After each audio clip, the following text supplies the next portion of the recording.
Cepi Kadas, mahasiswi program studi akuntansi Fakultas Ekonomi dan Bisnis Universitas Nusa Cendana. Pada video kali ini saya akan menjelaskan tentang sistem informasi akuntansi. Sebelum kita masuk kepada pembahasan, saya akan menjelaskan sedikit tentang latar belakang, tujuan, dan manfaat studi dokumentasi ini. Latar belakang. Informasi dari suatu perusahaan, terutama informasi keuangan, dibutuhkan oleh berbagai macam pihak yang berkepentingan. Pihak-pihak di luar perusahaan seperti kreditur, calon investor, kantor pajak, dan lain-lain memerlukan informasi ini dalam kaitannya dengan kepentingan mereka. Di samping itu, pihak intern yaitu manajemen juga memerlukan informasi untuk mengetahui, mengawasi, dan mengambil keputusan-keputusan untuk menjalankan perusahaan. Untuk memenuhi kebutuhan informasi bagi pihak luar maupun dalam perusahaan, disusun suatu sistem akuntansi. Sistem ini direncanakan untuk menghasilkan informasi yang berguna bagi pihak luar maupun dalam perusahaan. Sistem akuntansi yang disusun untuk suatu perusahaan dapat diproses secara manual atau proses dengan menggunakan mesin-mesin, mulai dari mesin pembukuan yang sederhana sampai dengan komputer. Tujuan. Yang pertama, menjelaskan pengertian sistem informasi akuntansi. Yang kedua, menjelaskan tujuan dan fungsi sistem informasi akuntansi. Yang ketiga, menguraikan subsistem sistem informasi akuntansi. Yang keempat, menjelaskan manfaat sistem informasi akuntansi. Yang kelima, menguraikan kerangka kerja sistem informasi akuntansi. Yang keenam, menjelaskan siklus laporan akuntansi. Dan yang terakhir, menguraikan informasi yang dihasilkan sistem informasi akuntansi. Manfaat. Yang pertama, manfaat teoritis. Studi dokumentasi ini diharapkan dapat menambah dan mengembangkan wawasan, informasi, pemikiran, dan ilmu pengetahuan kepada pihak lain yang berkepentingan. Juga sebagai acuan dan pertimbangan bagi penelitian yang selanjutnya, khususnya yang berkaitan dengan sistem informasi akuntansi. Yang kedua, manfaat praktis. Bagi peneliti atau mahasiswa lain dapat digunakan sebagai bahan referensi atau kajian untuk pengembangan selanjutnya. Bagi penulis, memberi bekal pengalaman untuk mengaplikasikan ilmu pengetahuan selama di bangku kuliah ke dalam karya nyata. Pembahasan. Pengertian sistem informasi akuntansi. Sistem informasi akuntansi adalah sistem pemrosesan transaksi untuk mencatat peristiwa transaksi perusahaan yang mempengaruhi status finansial organisasi.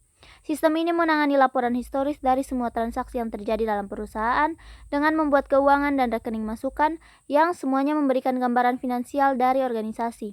Sistem informasi akuntansi atau Accounting Information System mengumpulkan serta memproses data transaksi, juga melakukan penyebaran informasi keuangan perusahaan kepada pihak-pihak yang berkepentingan.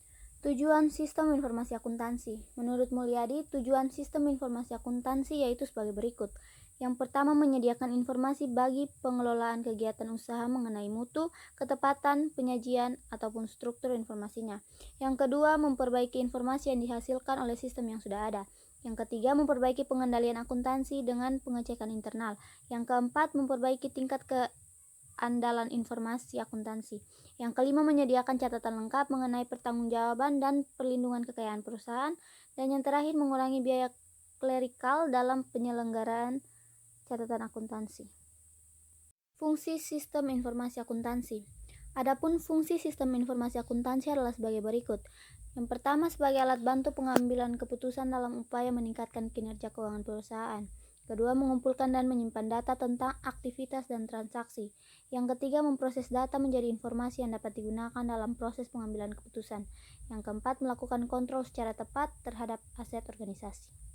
Subsistem sistem informasi akuntansi yang terdiri dari 5 sistem, yaitu yang pertama, sistem pengeluaran atau expenditure system, yaitu keadaan yang berhubungan dengan usaha mendapatkan sumber-sumber ekonomis perusahaan berupa barang dan jasa, baik pemasok dari luar maupun dari karyawan perusahaan. Yang kedua, sistem pendapatan atau revenue system, yaitu berkaitan dengan penjualan barang atau jasa yang dihasilkan oleh perusahaan kepada konsumen. Yang ketiga, sistem produksi atau production system, yaitu pengumpulan, penggunaan, dan pengubahan bentuk sumber ekonomi. Yang keempat, sistem manajemen sumber daya atau resource management system, yaitu manajemen dan pengendalian sumber daya seperti investasi dan aktiva tetap. Yang kelima, sistem buku besar dan laporan keuangan atau general ledger and financial accounting. Manfaat sistem informasi akuntansi. Menurut James A. Hall, sistem informasi akuntansi menambah nilai dengan yang pertama, menyediakan informasi yang akurat dan tepat waktu sehingga dapat melakukan aktivitas utama pada value chain seperti efektif dan efisien. Yang kedua, meningkatkan kualitas dan mengurangi biaya produksi dan jasa yang dihasilkan. Yang ketiga, meningkatkan efisiensi. Yang keempat, meningkatkan kemampuan dalam pengambilan keputusan. Dan yang kelima, meningkatkan sharing knowledge dan menambah efisiensi kerja pada bagian keuangan. Kerangka kerja sistem informasi akuntansi. Yang pertama, terminologi dasar dalam mengumpulkan data. Landasan yang dipakai dalam mengumpulkan data akuntansi adalah yang pertama, kejadian atau event, yaitu perubahan pada aset dan manajemen. Yang kedua, transaksi atau transaction, yaitu peristiwa transaksi antar perusahaan atau antara perusahaan dan konsumen. Yang ketiga, akun atau account, yaitu catatan sistematis yang mempengaruhi transaksi pada unsur-unsur tertentu seperti aktiva, kewajiban, dan ekuitas pemilik. Akun real dan akun nominal, yaitu akun-akun yang tidak ditutup dan saldo yang ada akan berlanjut ke periode berikutnya. Akun-akun ini tertera di neraca. Adapun akun nominal yaitu akun-akun pendapatan, beban, dan dividen. Akun-akun ini tertera di dalam laporan laba rugi yang ditutup secara periodik. Yang kelima, buku besar atau ledger, yaitu catatan yang merupakan penjelasan yang tidak tercantum pada buku besar umum. Yang keenam, jurnal, yaitu pencatatan paling awal yang merupakan catatan atas transaksi ataupun kejadian yang berkaitan dengan keuangan perusahaan yang akan diposting ke buku besar. Yang ketujuh, pemindah bukuan atau posting, yaitu proses memindahkan angka-angka yang tercatat dalam jurnal dan memisahkannya berdasarkan akun masing-masing.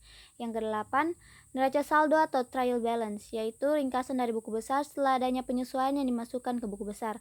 Neraca saldo yang ada setelah semua jurnal penutup dimasukkan ke buku besar disebut neraca saldo pasca penutupan. Yang kesembilan, ayat jurnal penyesuaian atau adjusting entries, yaitu jurnal untuk menyesuaikan akun-akun agar jumlah yang ada sesuai dengan yang sebenarnya. Yang ke-10, laporan keuangan, yaitu catatan yang mencerminkan pengumpulan, tabulasi, dan ikhtisar akhir dari data keuangan perusahaan. Ada 4 laporan keuangan yang umum dibuat oleh perusahaan, yaitu laporan neraca, laporan laba rugi, laporan arus kas, dan laporan laba ditahan. Yang ke-11, ayat jurnal penutup, digunakan untuk menutup semua akun temporer perusahaan. 2. Debit dan kredit. Kredit adalah penyediaan uang atau tagihan-tagihan berdasarkan persetujuan pinjam-meminjam antara bank dan pihak lain dalam hal pihak peminjam berkewajiban untuk mengembalikan sejumlah uang yang dipinjam beserta bunganya sesuai dengan kesepakatan. Pengertian debit. Kata debit ini berasal dari bahasa Latin, yakni dari kata debere. Debit merupakan sebuah catatan pada pos buku yang menambah nilai aktiva atau juga yang mengurangi jumlah kewajiban. Data dicatat sebagai kondisi aset dan biaya yang telah meningkat atau ditambahkan, dan ketika kewajiban dan ekuitas atau utang dan modal mengalami penurunan. Perbedaan debit dan kredit. Debit merupakan pencatatan pengurangan nominal uang, sedangkan kredit merupakan pencatatan penambahan nominal uang. Transaksi debit bisa diartikan sebagai aktivitas menabung di bank, sedangkan kredit adalah aktivitas mengeluarkan uang di bank atau meminjam uang di bank. Debit adalah pencatatan pembukuan tentang pengurangan deposito. Siklus laporan akuntansi. Pengertian siklus laporan akuntansi. Siklus laporan akuntansi secara khusus diartikan sebagai proses berulang untuk melakukan identifikasi, analisis, dan merekam setiap kegiatan akuntansi dalam sebuah perusahaan. Siklus dalam kegiatan akuntansi ini terjadi dalam kurun waktu 1 tahun. Dalam kurun waktu tersebut, semua prinsip, kaidah, metode, hingga teknik-teknik dalam akuntansi digunakan untuk mencatat segala kegiatan akuntansi perusahaan. Umumnya, siklus ini dimulai pada awal tahun dengan pembukuan dan ditutup dengan jurnal penutup. Proses akuntansi ini dilakukan berkesinambungan dan berulang selama perusahaan masih aktif. Hal ini kemudian menjadikan proses-proses tersebut sebuah siklus. Adanya siklus ini dapat membantu pemilik perusahaan dalam melakukan analisis terkait kondisi keuangan perusahaan yang dimilikinya. Proses laporan akuntansi menurut Keso. Yang pertama, mengidentifikasi dan mencatat transaksi serta kejadian lainnya. Kejadian terdiri atas 2 tipe dalam melakukan penjelasan penyebab dari adanya perubahan aktiva, kewajiban, dan ekuitas dari sebuah perusahaan, yaitu yang pertama kejadian eksternal, yang berinteraksi antara perusahaan dan lingkungan perusahaan yang dapat mengubah harga barang atau jasa karena adanya peristiwa tertentu, misalnya gempa bumi, atau kemajuan teknologi pesaing. Yang kedua, kejadian internal dalam entitas seperti transfer atau penggunaan bahan baku dalam proses produksi. Yang kedua, pembuatan jurnal peristiwa yang mempengaruhi bisnis dikategorikan dan dikumpulkan dalam akun. Akun T digunakan dalam ilustrasi pengaruh dari transaksi yang terjadi dalam periode tersebut terhadap pos-pos aktiva, ekuitas, kewajiban, beban-beban, dan pendapatan yang diperoleh perusahaan. A. Bekerja dengan jurnal. Formulir jurnal umum merupakan wadah dari proses pencatatan transaksi dalam format pencatatan jurnal untuk mencatat berbagai transaksi yang terjadi setiap hari. Yang pertama, cara pengisian ke dalam jurnal. Proses pemindahan dari transaksi ke dalam jurnal disebut penjurnalan atau journalizing. Cara pengisian ke dalam formulir jurnal umum yaitu A. Mencatat tanggal, B. Mendebit perkiraan, C. Mengkredit perkiraan, D. Laju reference, E. Halaman jurnal. F. Memindahkan jumlah jurnal. Apabila halaman jumlah yang dipakai sudah penuh, pencatatan transaksi akan dilanjutkan pada halaman berikutnya dengan menuliskan kata jumlah dipindahkan dalam lajur keterangan. Setelah itu, jumlahkan lajur debit dan kredit, jumlahnya harus sama. Beri tanda sudah dicek dalam lajur reference. B. Pemindah bukuan atau posting. Langkah-langkah memindahkan dari jurnal ke buku besar yaitu sebagai berikut. Pindahkan tanggal kejadian yang ada dalam jurnal ke lajur perkiraan. Yang kedua, pindahkan jumlah debit atau kredit yang ada dalam jurnal ke lajur debit atau kredit. Yang ketiga, catat nomor kode rekening atau perkiraan ke dalam kolom referensial jurnal. Yang keempat, catat nomor halaman jurnal ke dalam kolom referensi buku besar. C. Neraca saldo. Neraca saldo merupakan daftar akun dengan jumlah saldonya pada waktu tertentu sebagai bukti adanya kesamaan matematis dari jumlah debit dan jumlah kredit setelah terjadinya pemestingan. Neraca saldo berfungsi mendeteksi adanya kesalahan dalam membuat jurnal dan posting. Berikut merupakan prosedur dalam membuat neraca saldo. Yang pertama, dibuat daftar judul akun serta jumlah saldonya. Yang kedua, dijumlahkannya kolom dan debit dan kredit. Yang ketiga, dibuktikan kesamaan antara kedua kolom tersebut. D. Ayat jurnal penyesuaian. Ayat jurnal penyesuaian dapat diklasifikasikan sebagai pembayaran di muka ataupun akrual. 1. Beban dibayar di muka. 2. Pendapatan yang belum dihasilkan. 3. Pendapatan akrual. Yang keempat, beban akrual atau beban yang telah terjadi tetapi belum dibayarkan atau dicatat pada tanggal laporan keuangan. Neraca saldo yang telah disesuaikan adalah setelah ayat jurnal penyesuaian dibuat dan diposting. Berikutnya, lalu dibuat dari adanya akun-akun di buku besar. Neraca saldo memperlihatkan jumlah saldo dari semua akun, termasuk akun-akun yang telah mendapatkan penyesuaian pada akhir periode tersebut. Tujuannya untuk menampilkan pengaruh dari semua jenis kejadian keuangan yang telah terjadi selama satu periode akuntansi perusahaan. F. Penyusunan laporan keuangan. Menyusun laporan keuangan dengan mengambil data akun-akun dan jumlah saldo yang terdapat pada neraca saldo setelah penyesuaian. Umumnya laporan keuangan terdiri atas laporan laba rugi, laporan laba ditahan, dan neraca. G. Penutupan. Yang pertama, proses dasar. Proses dasar adalah prosedur yang diikuti dengan tujuan mengurangi saldo nominal sehingga menjadi nol dalam rangka persiapan akun tersebut untuk periode selanjutnya. Yang kedua, ayat jurnal penutup. Pembuatan ayat jurnal penutup yaitu menghindari adanya penggandaan yang tidak disengaja. Yang kedua, jangan menutup dividen melalui akun ikhtisar laba rugi. Yang ketiga, memposting ayat jurnal penutup. Yang keempat, neraca saldo pasca penutupan. Dan yang kelima, ayat jurnal pembalik. Informasi yang dihasilkan sistem informasi akuntansi. Yang pertama, aktiva atau aset. Aktiva atau aset adalah semua hak yang dapat digunakan dalam operasi perusahaan. Aktiva dalam akuntansi dikelompokkan menjadi 3 bagian. Yang pertama, aktiva lancar atau current assets. Yang kedua, aktiva tetap atau fixed asset. Yang ketiga, aktiva tak berwujud atau intangible asset. Aset tak berwujud merupakan hak perusahaan yang pemilikannya diatur dan dilindungi oleh peraturan perundang-undangan. Yang kedua, kewajiban atau utang adalah kewajiban membayar kepada pihak lain yang disebabkan oleh transaksi sebelumnya. Yang ketiga, ekuitas atau equity. Ekuitas atau modal adalah hak pemilik atas aktiva perusahaan yang merupakan kekayaan bersih, terdiri dari setoran pemilik dan sisa laba yang ditahan atau retained earnings. Yang keempat, pendapatan. Pendapatan adalah penambahan jumlah aktiva sebagai hasil operasi perusahaan secara bruto dalam satu periode.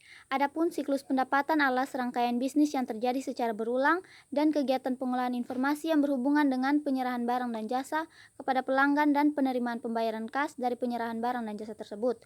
Siklus pendapatan mencatat 4 kejadian ekonomi, yaitu yang pertama, penerimaan barang atau jasa dari pelanggan, yang kedua, pengiriman barang atau jasa kepada pelanggan, yang ketiga, penagihan kepada pelanggan, dan yang keempat, penerimaan kas dari pembeli. Yang kelima, beban atau biaya. Beban atau biaya adalah pengorbanan dalam memperoleh pendapatan. Sistem informasi biaya diperlukan untuk menyusun informasi biaya yang sistematif dan komparatif, serta menyusun data biaya dan laba analitis. Sistem informasi biaya dibutuhkan oleh manajer dalam hal berikut. Yang pertama, menetapkan target laba. Yang kedua, menetapkan target departemental. Untuk manajemen tingkat menengah, dan manajemen operasi. Yang ketiga, mengevaluasi efektivitas rencana. Yang keempat, menunjukkan keberhasilan atau kegagalan tertentu. Yang kelima, mengidentifikasikan dan memilih strategi. Dan yang keenam, memutuskan penyesuaian dan perbaikan dalam organisasi. Informasi laporan keuangan yang dihasilkan oleh sistem informasi akuntansi adalah sebagai berikut. Yang pertama, laporan posisi atau neraca keuangan, yaitu laporan neraca yang berkaitan dengan hal berikut: menyajikan informasi mengenai aktiva, kewajiban, dan ekuitas pemegang saham, menghitung tingkat pengembalian dan mengevaluasi struktur modal perusahaan, menilai risiko perusahaan dan arus ke masa depan, menganalisis likuiditas, solvensi, dan fleksibilitas keuangan perusahaan. B. Laporan laba rugi, yaitu laporan keuangan yang melaporkan aktivitas operasional perusahaan dengan menghitung pendapatan dan beban selama satu periode, untuk kemudian ditentukan laporan laba ruginya. Ada 3 akun penting dalam laporan laba rugi, yaitu sebagai berikut. Yang pertama, pendapatan. Yang kedua, laba atau rugi.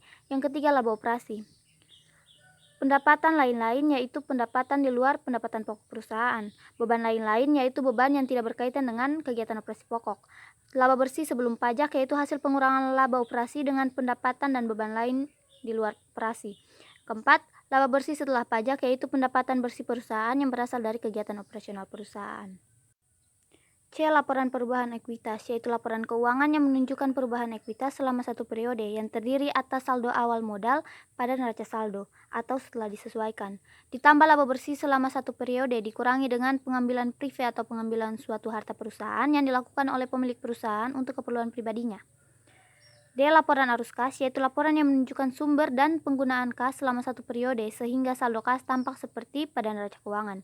Untuk membuat laporan arus kas, manajer akunting membutuhkan data atau informasi dari neraca periode sebelumnya dan periode yang bersangkutan serta laporan laba rugi pada periode yang bersangkutan. Simpulan, sistem informasi akuntansi adalah suatu sistem yang bertugas mengumpulkan data dari kegiatan-kegiatan perusahaan dan mengubah data tersebut menjadi informasi, serta menyediakan informasi bagi pemakai di dalam maupun di luar perusahaan sebagai alat bantu pengambilan keputusan dalam upaya meningkatkan kinerja keuangan perusahaan. Sistem informasi akuntansi terdiri dari siklus laporan akuntansi yang diartikan sebagai proses berulang untuk melakukan identifikasi, analisis, dan merekam setiap kegiatan akuntansi dalam sebuah perusahaan. Siklus dalam kegiatan akuntansi ini terjadi dalam kurun waktu 1 tahun. Dalam kurun waktu tersebut, semua prinsip, kaidah, metode, hingga teknik-teknik dalam akuntansi digunakan untuk mencatat segala kegiatan akuntansi perusahaan. Umumnya siklus ini dimulai pada awal tahun dengan pembukuan dan ditutup dengan jurnal penutup. Proses akuntansi ini dilakukan berkesinambungan dan berulang selama perusahaan masih aktif. Hal ini kemudian menjadikan proses-proses tersebut sebuah siklus. Adanya siklus ini dapat membantu pemilik perusahaan dalam melakukan analisis terkait kondisi keuangan perusahaan yang dimilikinya. Sekian dan terima kasih.